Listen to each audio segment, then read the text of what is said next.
नमस्कार. महाराष्ट्रातील विविध क्षेत्रातील बातम्या झटपट आपल्या मोबाईलवर पाहण्यासाठी लगेचच सबस्क्राईब करा राष्ट्रशक्ती लाईव्ह न्यूज आणि सोबत बेल आयकॉन प्रेस करायला विसरू नका. नमस्कार, मी राधिका जाधव आणि आपण पाहत आहात राष्ट्रशक्ती लाईव्ह न्यूज. रामकृष्ण हरी हा जन्म नाही पुन्हा हे शब्द केवळ एका वृद्ध वारकऱ्याचे नव्हते, तर साक्षात पांडुरंगाचं भक्तांमध्ये उमटलेलं प्रतिबिंब होतं.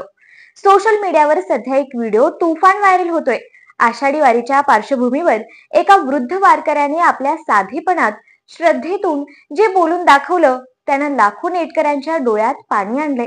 इंद्रायणी नदीच्या काठावर एका फोटोग्राफर इन्फ्लुएन्सरने घेतलेला हा व्हिडिओ फिल्म होलिक सागर या इंस्टाग्राम अकाउंट वरून शेअर करण्यात आले.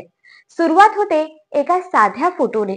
वृद्ध वारकरी बाबांनी सागरकडे विनंती केली, बापू फोटो काढा. सागर म्हणतो, हो त्यासाठीच आलोय. आणि तेवढ्यात, तुम्ही कुठले आहात? वैकुंठ. कट करा, आपली परत भेट नाही.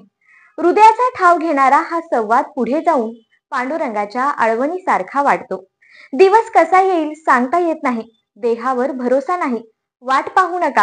वारी आली रे आली आणि झुकतात सागरच्या पाया. पण म्हणतात, हे तुमचे नाहीत, माझ्या पांडुरंगाचे पाय आहेत. रामकृष्ण हरी म्हणा, हा जन्म नाही पुन्हा. याच वाक्यानं सोशल मीडियाचा कोपरा भक्तिरसाने भरून गेला आहे. हजारो प्रतिक्रिया, लाखो व्ह्यूज आणि एकच भावना, भाऊ तू देवाला भेटलास. यात एक संदेश आहे. भक्ती ही केवळ आळवण नाही, ती अंतःकरणातून उमटलेली अनुभूती आहे.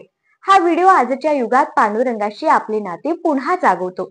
वारी फक्त पंढरपूरला जात नाही, ती प्रत्येक भक्ताच्या मनात उमटते. आषाढीच्या पावलांनी, अश्रूंनी आणि रामकृष्ण हरीच्या गजरात.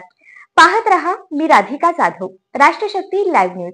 पांडुरंग मुळी पंढरीत नाही, तो तुमच्या माझ्यासारख्या वारकऱ्यात वसलेला आहे.